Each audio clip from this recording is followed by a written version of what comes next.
YouTube tech creators వల్ల మనకు జరిగే నష్టాల గురించి అయితే నేను ఈ వీడియోలో మాట్లాడదాం అనుకుంటున్నాను. ఫోన్స్ రివ్యూ చేస్తారు, లేకపోతే టోటల్ బయట టెక్నాలజీ ఏం జరుగుతుంది, సైన్స్ ఏం నడుస్తుంది, దాని గురించి చేసి టెక్ ఛానల్స్ గురించి నేను మాట్లాడట్లేదు. ఓన్లీ యూట్యూబ్ టెక్నాలజీ అనమాట. అంటే యూట్యూబ్ ఎడ్యుకేషన్ అనుకోండి సింపుల్గా. అది కూడా టెక్ కేటగిరీలోకి వస్తుంది కాబట్టి అందరూ టెక్ అని పెడుతూ ఉంటారు. నేను కూడా అదే కేటగిరీలో వస్తాను కాబట్టి వికాస్ తెలుగు టెక్ అని పెట్టాను అనమాట. సో అందరూ టెక్ కేటగిరీలో ఉన్నారనమాట. సో ఇందులో నా మెయిన్ ప్రాబ్లం ఏంటి అంటే 2 డిఫరెంట్ టైప్స్ ఉన్నాయన్నమాట. ఒకటి బాగా పెద్ద టెక్ క్రియేటర్స్, ఇంకోటి బాగా చిన్న టెక్ క్రియేటర్స్ అనమాట. అండ్ మీడియం గ్రూప్ మధ్యలో కొంతమంది ఉన్నారు. సో ఇప్పుడు పెద్ద టెక్ క్రియేటర్స్ని, చిన్న టెక్ క్రియేటర్స్ని నేను హేట్ చేస్తున్నాను అన్న విషయం కాదు. నాకు అందరూ గ్రో అవ్వాలన్నమాట. ఆల్రెడీ 1 మిలియన్ సబ్స్క్రైబర్స్ ఉన్న వాళ్ళు కూడా ఇంకా గ్రో అవ్వాలి, ఇంకా 100,000 సబ్స్క్రైబర్స్లో ఉన్న వాళ్ళు కూడా ఇంకా గ్రో అవ్వాలనేదే నా పాయింట్ అనమాట. కాకపోతే మెయిన్ ప్రాబ్లం ఎక్కడ వస్తుంది యూట్యూబ్ ఎడ్యుకేషన్ కానీ ఈ యూట్యూబ్ టెక్ రిలేటెడ్ అంటే, సో పెద్దవాళ్ళు ఏం చేస్తున్నారంటే వాళ్ళకి వ్యూస్ ఆల్రెడీ సాచురేట్ అయిపోయి ఉంటాయి అనమాట. ఈ టెక్ వీడియోస్ ఎలా ఉంటాయంటే కొంతవరకు సబ్స్క్రైబ్ చేసుకుంటారు, వాళ్ళకి నచ్చిన ఇన్ఫర్మేషన్ చూస్తారు, వాళ్ళకి మానిటైజేషన్ అయిపోతుంది, వాళ్ళకి వీడియోస్ రన్ అవుతూ ఉంటాయి, వాళ్ళు కంటిన్యూ చేసుకుంటూ వెళ్తూ ఉంటారు. మళ్ళీ వాళ్ళకి టెక్ వీడియోస్ చూడాల్సిన అవసరం లేదనమాట.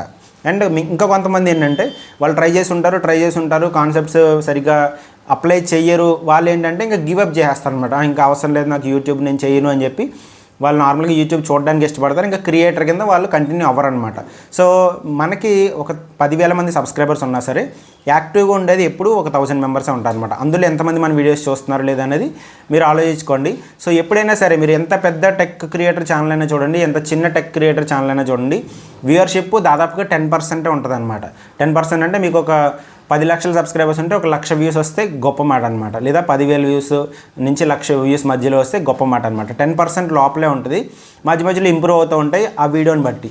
సో ఈ పెద్ద టెక్ ఛానల్స్ ఏం చేస్తారంటే అది డిప్రెసింగ్గా తీసుకొని ఏమేమో వీడియోస్ పెడుతూ ఉంటారు అనమాట. వాళ్ళ దగ్గర ఇన్ఫర్మేషన్ ఉన్నా లేకపోయినా ర్యాండమ్గా ఏదో వీడియోస్ పెడుతూ ఉంటారు.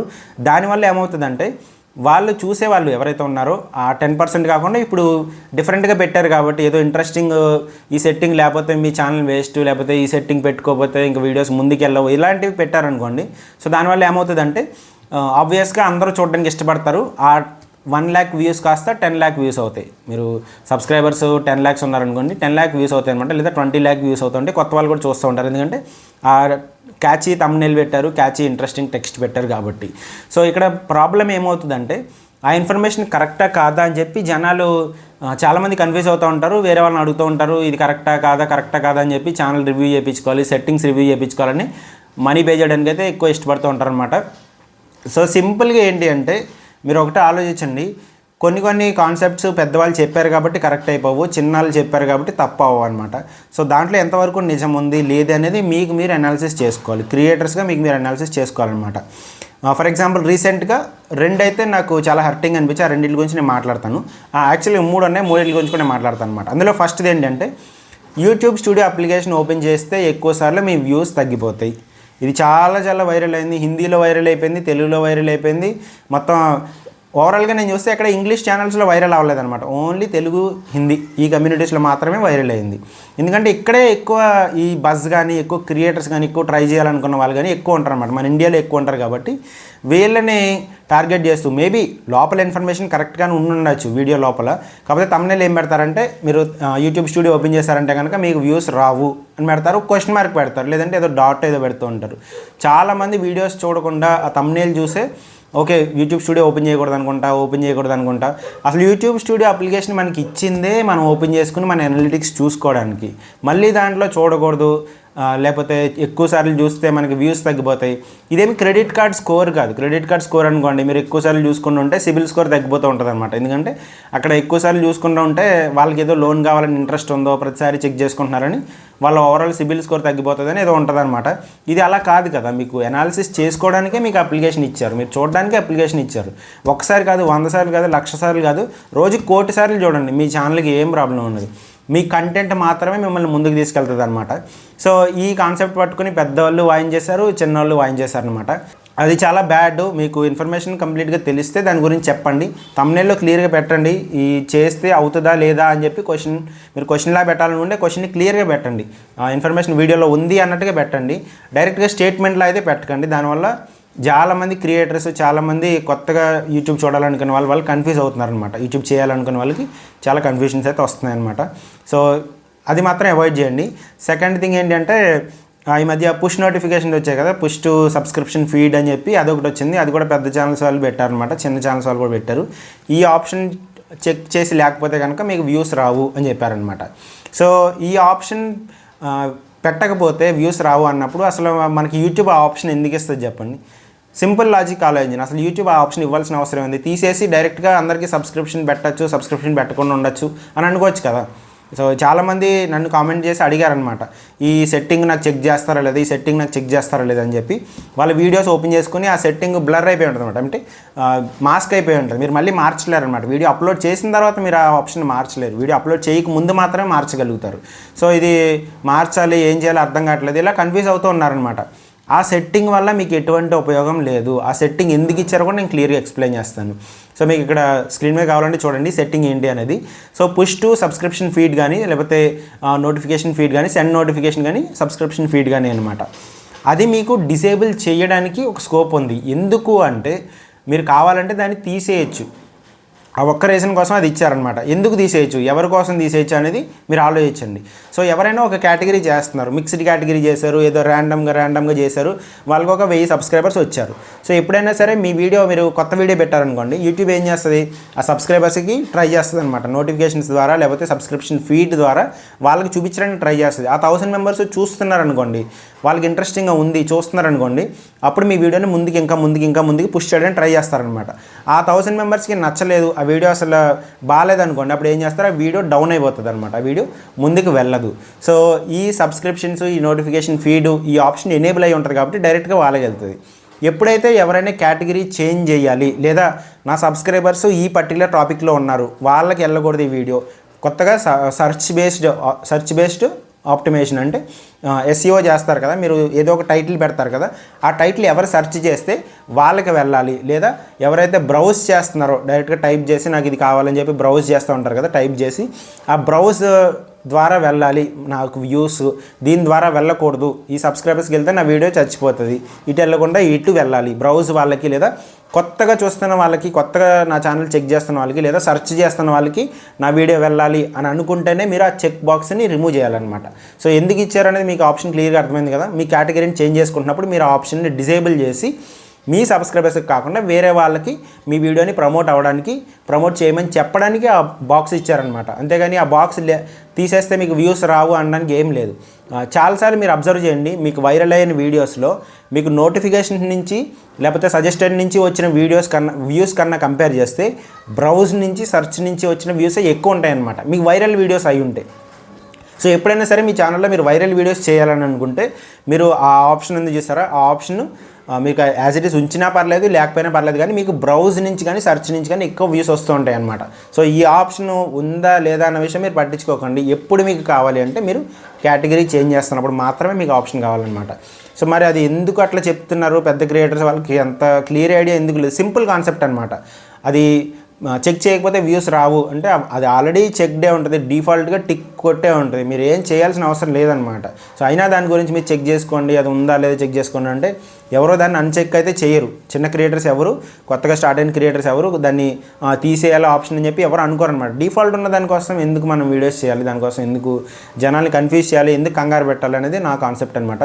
సో పెద్ద టెక్ క్రియేటర్స్ చెప్తున్నారు కాబట్టి వాళ్ళు చెప్పిందే వేదం అయిపోతుందని మాత్రం మీరు అనుకోకండి. నేను చెప్పింది కూడా వేదం అయిపోతుందని మీరు అనుకోకండి, లేదా చిన్న క్రియేటర్స్ చెప్పింది వేదం అయిపోతుందని మీరు అనుకోకండి. మీరు ఆలోచించండి, ఈ కరెక్టేనా, వీళ్ళు చెప్పేది కరెక్టేనా, యూట్యూబ్ మనకి ప్లాట్ఫామ్ ఇచ్చింది గ్రో అవ్వడానికి, ఆ గ్రో అయ్యే దాంట్లో వీళ్ళు చెప్పి ఆప్షన్ కరెక్టా కాదా అని ఒక్కసారి మీ తెలివి మీరు పెడితే మీకు ప్రాబ్లం సాల్వ్ అయిపోతుంది అనమాట. అండ్ సెకండ్ థింగ్, ఇప్పుడు మనం పెద్దవాళ్ళ గురించి మాట్లాడుకున్నాము, ఈ కాన్సెప్ట్స్ గురించి మాట్లాడుకున్నాము. దీంట్లో ఇంకొక విషయం ఏంటంటే యూట్యూబ్ మ్యూజిక్ వాడకూడదు. యూట్యూబ్ షార్ట్స్లో ఆల్రెడీ మ్యూజిక్స్ వస్తున్నాయి కదా, మ్యూజిక్ వచ్చినప్పుడు దాన్ని యూస్ సౌండ్ కానీ లేకపోతే యాడ్ మ్యూజిక్ కానీ ఉంటుంది కదా, దాంట్లో ఉన్న మ్యూజిక్స్ వేరే వాళ్ళు చేసిన మ్యూజిక్స్ మనం వాడకూడదు, వాడితే కాపీ రైట్స్ వస్తాయి, అది వస్తుంది ఇది వస్తుంది అని చెప్పి చాలా మాట్లాడుతున్నారు అనమాట. సో అలా వచ్చి బలమైతే యూట్యూబ్ ఆ ఆప్షన్ మనకి ఇవ్వాల్సిన అవసరం లేదు కదా, సింపుల్ లాజిక్. అలా వస్తాయని తెలిస్తే యూట్యూబే మనకు ఆప్షన్ ఇవ్వదు, యూస్ సౌండ్ అనే ఆప్షన్ ఇవ్వదు అనమాట. వేరే వాళ్ళ సౌండ్ని మనం రీమిక్స్ చేసుకునే ఆప్షన్ ఇవ్వకూడదు అనమాట. సో అది ఇచ్చింది ఆల్రెడీ యూట్యూబ్, మనం చేస్తున్నాము. సో దానివల్ల నష్టం అయితే ఏం లేదు. ఒరిజినల్ వీడియో ఏదైతే ఉందో వాళ్ళు కాపీరైటెడ్ మ్యూజిక్ వాడుంటే కనుక వాళ్ళకి ప్రాబ్లం అవుతుంది, కానీ రీమిక్స్ చేసినందుకు మనకేం ప్రాబ్లం రాదు. ఒకవేళ వాళ్ళ వీడియో తీసేసినా వాళ్ళ వీడియో డౌన్ చేసినా మనకేమవుతుందంటే మన షార్ట్ వీడియో అనేది మ్యూట్ అవుతుంది అంతే. మన సబ్స్క్రైబర్స్ పోవడం, మన వ్యూస్ పోవడం అట్లా ఏం జరగదు. సో యూట్యూబ్ షార్ట్స్లో ఉన్న మ్యూజిక్ మీరు ఏదైనా యూస్ చేసుకోవచ్చు అనమాట. యాజ్ లాంగ్ యాజ్ మీరు వీడియో అప్లోడ్ చేస్తున్నప్పుడు ఆ మ్యూజిక్ మీరు వాడుకుంటే ఎటువంటి ప్రాబ్లం ఉండదు, ఎలాంటి మ్యూజిక్ అయినా మీరు వాడుకోవచ్చు. ఇది కూడా చాలా సర్క్యులేట్ అవుతుంది, చాలామంది భయపడిపోతున్నారు, దాని గురించి కూడా మాట్లాడాలి కాబట్టి నేను చెప్తున్నాను అనమాట. ఇంకా నెక్స్ట్ థింగ్ వచ్చేసేటప్పటికి చిన్న టెక్ క్రియేటర్స్ గురించి నేను మాట్లాడతాను. సో మీరు దీన్ని తప్పుగా తీసుకోకండి, చాలామంది మీలో యూట్యూబ్ టెక్ చేయాలి అని అనుకుంటుంటారు కాబట్టి సో మీలో తప్పుగా తీసుకోకండి. దీంట్లో నేను చెప్పబోయే విషయం ఏంటి అంటే, మీరు ఫుల్గా నాలెడ్జ్ లేకుండా యూట్యూబ్ ఎడ్యుకేషన్ ఛానల్ కానీ యూట్యూబ్ టెక్ ఛానల్ కానీ పెట్టకండి, ఎందుకంటే మీ వల్ల మిగతా జనాలు నష్టపోతారనమాట. సో మీరు ఆల్రెడీ సక్సెస్ అయ్యి ఉండొచ్చు, అవ్వకపోయి ఉండొచ్చు. ఈ ఇన్ఫర్మేషన్ స్ట్రైట్ ఫార్వర్డ్ ఇన్ఫర్మేషన్, నేను చెప్పేదైనా కొద్దిగా ఆలోచిస్తే మీకు అర్థమైపోతుంది అనమాట. సింపుల్ ఇన్ఫర్మేషన్ ఇది. కాకపోతే ఇందులో మీరు ఎక్కువ ఎఫర్ట్ ఎక్కడ పెట్టాల్సి వస్తుందంటే, నేను వీడియో ముందుకు వచ్చి నేను మాట్లాడింది కాకుండా వీడియో వెనక నేను చేసేదే ఎక్కువ ఎఫర్ట్ ఉంటుంది అనమాట. అంటే చాలామంది క్వశ్చన్స్ అడుగుతూ ఉంటారు, వాళ్ళకి ఆన్సర్స్ చెప్పాలి, చాలామంది వాళ్ళ కంటెంట్ షేర్ చేస్తూ ఉంటారు, వాళ్ళకి రివ్యూస్ చెప్పాలి, లేదా వాళ్ళకి మానిటైజేషన్ ప్రాబ్లమ్స్ వస్తాయి. ఈ డీటెయిల్స్ అని చాలామంది తెలియదు అనమాట. నేను చాలా ఛానల్స్ చూసాను, నాకు పింగ్ చేసి నేను యూట్యూబ్ టెక్ ఎడ్యుకేషన్ చేద్దాం అనుకుంటున్నాను, యూట్యూబ్ ఎడ్యుకేషన్ చేద్దాం. చేయండి, తప్పలేదు, నేను చెయ్యొద్దు అని చెప్పట్లేదు. ఇది కాంపిటీషన్ ఏం కాదు, ఎవరైనా గ్రో అవ్వచ్చు ఇందులో. నేను గ్రో అవ్వచ్చు, మీరు గ్రో అవ్వచ్చు, నాకన్నా మీరు ఎక్కువ గ్రో అయితే నేను హ్యాపీనే ఫీల్ అవుతాను. కాకపోతే మిస్ ఇన్ఫర్మేషన్ మాత్రం ఎవరికి ప్రాపగేట్ చేయకండి, వేరే వాళ్ళకి స్ప్రెడ్ చేయకండి. మిస్ ఇన్ఫర్మేషన్, తప్పు ఇన్ఫర్మేషన్ అయితే చేయకండి. సో మీరు కంప్లీట్గా తెలిస్తేనే మీరు యూట్యూబ్ ఎడ్యుకేషన్లోకి రండి. ఎందుకంటే మీరు ఒకవేళ స్టార్ట్ చేసినా సరే మీకు చాలా క్వశ్చన్స్ వస్తాయి, మీరు వాటికి ఆన్సర్స్ చేయలేదనుకోండి, అప్పుడు మీ ఛానల్ గ్రో అవ్వదన్నమాట. చాలా ఛానల్స్ నేను చూశాను. నేను ఇప్పుడు నాది 100 వీడియోస్కి దాదాపుగా 10,000 సబ్స్క్రైబర్స్ అయితే వచ్చారనమాట. చాలామంది 100 వీడియోస్ 200 వీడియోస్ సేమ్ ఈ టెక్లోనే చేస్తున్నారు, యూట్యూబ్ ఎడ్యుకేషన్లో చేస్తున్నారు. వాళ్ళకి ఇంకా 1000 సబ్స్క్రైబర్స్ కూడా రాలేదన్నమాట. ఎందుకు అంటే మీరు ఎఫర్ట్ పెట్టాలి, బ్యాక్గ్రౌండ్లో ఎఫర్ట్ చాలా పెట్టాలన్నమాట. దీనికి ట్రెండ్లో ఏం జరుగుతుంది దాని గురించి తెలుసుకుని ఉండాలి. ఇంకొక విషయం చెప్తున్నా వినండి, మీకు పేషెన్సీ లెవెల్స్ చాలా ఎక్కువ ఉండాలన్నమాట. అంటే చాలా సహనంగా ఉండాలి, డిఫరెంట్ డైరెక్షన్స్లో పేషెన్సీ లెవెల్స్ ఉండాలి. సో నేను చెప్తున్నా చూడండి, ఇది మీరు వేరే రకంగా తీసుకోకండి. చాలామందికి ఆల్రెడీ తెలిసే ఉంటుంది, చాలామందికి తెలియకపోయి ఉండొచ్చు. సో చాలా డివోషనల్ ఛానల్స్ అవి వస్తూ ఉంటాయి అన్నమాట. హిందూస్ నుంచి వస్తాయి, ముస్లిమ్స్ నుంచి వస్తాయి, క్రిస్టియన్స్ నుంచి వస్తాయి. సో ఇక్కడ మీకు రిలీజియస్ టాలరెన్స్ లేదు అనుకోండి, మీకు క్రిస్టియన్స్ నచ్చరు, లేకపోతే మీకు ముస్లిమ్స్ నచ్చరు, లేదా మీకు హిందూస్ నచ్చరు అనుకోండి. సో మీరు ఆ వీడియోస్ని ఎలా రివ్యూ చేయగలుగుతారు? సో మీరు వీడియోస్ రివ్యూ చేస్తున్నప్పుడు మీ ఓన్ ఒపీనియన్ అక్కడ వచ్చేస్తుంది అనమాట. ఈ వీడియోస్ బాగాలేదు అని చెప్పేస్తూ ఉంటారు. ఇప్పుడు నేను చూసారనుకోండి, చాలామందికి తెలుసో లేదు తెలియదు కానీ నేను ఫాలో అయ్యేది క్రిస్టియానిటీ అనమాట. చాలామంది నాకు డివోషనల్ అంటే చాలామంది శివుడివి లేకపోతే ఇంకా రాముడివి చాలా పెడుతూ ఉంటారు. నేను వాళ్ళకి చాలాసార్లు నేను నా అంతటి నేను ఎడిటింగ్ కూడా చేసి ఇచ్చాను అనమాట. సో నాకు ప్రాబ్లం లేదు, నాకు అందరూ సమానమే. సో మీకు ఆ ఫీలింగ్ ఉంటేనే మీరు ఇలాంటి వాటిలో దిగండి. ఇంతేకాకుండా కొంతమంది కొంచెం మరి ఆడ్ ఛానల్స్ ఉంటాయన్నమాట, అవి మీరు దాన్ని రివ్యూ కూడా చేయలేరనమాట. మీకు నచ్చదు, రోత పుట్టిస్తూ ఉంటుంది, అట్లా కూడా ఉంటాయి. సో మీరు కూడా దాన్ని పేషెన్స్గా తీసుకొని, అది కూడా కాన్సెప్టే, వాళ్ళు కూడా చేస్తున్నారు, మంచిగానే చేస్తున్నారు. యూట్యూబ్ అనే ప్లాట్ఫామ్ ఇచ్చింది కాబట్టి ఎవరు డైరెక్షన్స్లో వాళ్ళు చేసుకోవచ్చు. కొన్ని వాటిలో బూతులు ఉంటాయి. సో అవి మీకు నచ్చట్లేదు అనుకోండి, అప్పుడు మీరు మీ ఒపీనియన్ పెడతారనమాట, ఈ వీడియోస్ బాగాలేదని చెప్పేస్తుంటారు. సో అలాంటి పేషెన్సీ లెవెల్స్ మీకు లేకపోతే మీరు ఎటువంటి గ్లాసులోనైనా, ఇప్పుడు ఒక లిక్విడ్ ఉందనుకోండి, ఏ గ్లాసులో పోస్తే ఆ షేప్కి మారుతుంది అనమాట. అలా మీరు మారుతూ వెళ్ళకపోతే మీరు టెక్ ఛానల్ పెట్టి వేస్ట్ అనమాట. సో చాలామంది మెసేజ్ చేస్తుంటారు, యూట్యూబ్ పెడదాం అనుకుంటున్నాను, ఈ ఎడ్యుకేషన్ చేద్దాం అనుకుంటున్నానని. అది మీరు చెప్పడానికి చాలా సింపుల్ అనమాట, చేయడానికి చాలా కష్టం. బ్యాక్గ్రౌండ్లో మీరు ఎఫర్ట్ పెట్టకపోతే అండ్ దీంట్లో వచ్చి ఇన్కమ్ కూడా చాలా తక్కువ ఉంటుంది అనమాట మీకు. ఎందుకంటే చెప్పా కదండి ఇందాక 10% మెంబర్స్ మాత్రమే చూస్తారు, ఎక్కువ మంది చూడరు. సో చూసినప్పుడు కూడా మీరు కొత్త వాళ్ళని అట్రాక్ట్ చేయడానికి మంచి వీడియోస్ చేస్తూ ఉండాలి. కొన్ని వీడియోస్ అయిన తర్వాత, అంటే దాదాపుగా 50-100 వీడియోస్ అయిన తర్వాత మీకు మోనోటనీ వచ్చేస్తుంది అనమాట. మీరు ఏ వీడియో చేసినా సరే మీరు ఆల్రెడీ చేసిన వీడియోతోనే మీకు మ్యాచ్ అవుతూ ఉంటుంది, మీరు చేయలేరు కూడా. సో మీకు పేషెన్సీ లెవెల్స్ ఉంటేనే మీరు చేయగలుగుతారు. సో ఈ కాన్సెప్ట్స్ మీరు చేయాలనుకుంటే కనుక చేయొచ్చు. కాకపోతే నేను చెప్పిన పాయింట్స్ అన్ని కన్సిడర్ చేసుకొని చేయండి. యూట్యూబ్ ఎడ్యుకేషన్ చేయాలనుకునే వాళ్ళు మాత్రం. ఇది ఎందుకు నేను క్లియర్గా చెప్తున్నాను, ఎందుకు ఈ టాపిక్ స్ట్రెస్ చేస్తున్నాను అంటే, ఇది ఎక్కడ ప్రాబ్లం అవుతుందంటే, అందరూ వాళ్ళ కేటగిరీస్లో ఏవో వీడియోస్ పెడుతూ ఉంటారు. సడన్గా వాళ్ళకి ఏంటంటే మానిటైజేషన్ అవుతుంది, వాళ్ళ వ్యూస్ని బట్టో దేని బట్టో మానిటైజేషన్ అవుతుంది. వాళ్ళు ఏం చేస్తారంటే మాకు మానిటైజేషన్ అయిందని చెప్పి టిప్స్ వీడియో కూడా చేస్తారనమాట. మానిటైజేషన్ అయింది, పిన్ వచ్చింది, ఇంత మనీ వచ్చాయి, లేకపోతే ఫస్ట్ పేమెంట్తో, లేకపోతే పిన్దో, లేకపోతే వాళ్ళకి మానిటైజేషన్ ఎనేబుల్ అయిందని చెప్పో ఇట్లాంటి వీడియోస్ చేసినప్పుడు దానికి జనాలకి అందరికీ క్యూరియాసిటీనే ఉంటుంది. అందరూ చూడాలని అనుకుంటారు. అందరూ మానిటైజ్ అయిన ఛానల్ చూస్తే అవ్వని వాళ్ళకి ఏమైనా ఉంటుంది, ఏం చెప్పారో చూద్దాం అట్లా ఉంటుంది అనమాట. సో ఆ పర్టికులర్ వీడియోకి చాలా ఛానల్స్లో ఎక్కువ రెస్పాన్స్ వస్తుంది అనమాట.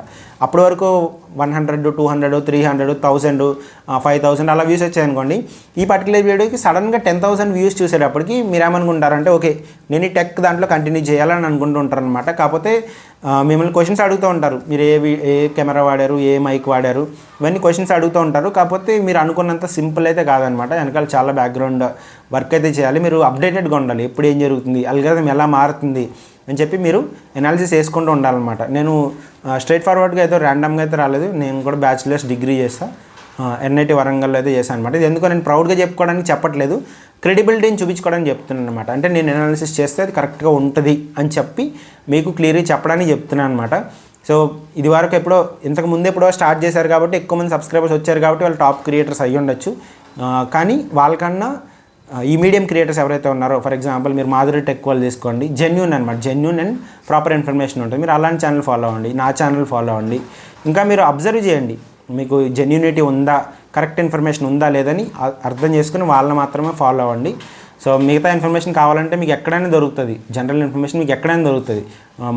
మానిటైజేషన్ ఎలా చేసుకోవాలి ఏంటి అనే ఇన్ఫర్మేషన్ ఎక్కడైనా దొరుకుతుంది, వేరే ఛానల్స్లో అప్పటికప్పుడు చూస్ చేసుకోవచ్చు. కానీ మీరు రెగ్యులర్ వీడియోస్కి మీ షార్ట్స్ ఎలా చేయాలి, మీ లాంగ్ ఫామ్ వీడియోస్ ఎలా చేయాలి, ఎలా గ్రో చేసుకోవాలి, ఇలాంటి వాటికి మాత్రం కొంచెం జెన్యూన్ క్రియేటర్స్ని మాత్రమే మీరు కాంటాక్ట్ చేయండి. జెన్యూన్ యూట్యూబ్ టెక్ వాళ్ళు మాత్రమే మీరు కాంటాక్ట్ చేయండి. సో మీకు ఈ వీడియో నచ్చింది అనుకుంటున్నాను. Tech related, YouTube education related అయితే ఈ వీడియో నేను మాట్లాడాను. సో నేను చెప్పే పాయింట్ కరెక్టా కాదా, నా మీద మీ ఒపీనియన్స్ ఏంటి, నేను చెప్పే దాంట్లో తప్పు ఉందా లేకపోతే కరెక్ట్ ఉందా ఏంటని చెప్పి మీరు కింద కామెంట్ చేయండి. దాన్ని బట్టి నేను కూడా కరెక్ట్ చేసుకోవడానికి అయితే స్కోప్ ఉంటుంది అనమాట. సో మీకు ఈ వీడియో అర్థమైందని అనుకుంటున్నాను. వీడియో నచ్చితే లైక్ చేయండి, బెల్ ఐకాన్ ప్రెస్ చేయండి, సబ్స్క్రైబ్ చేసుకోండి. Thank you very much. Bye.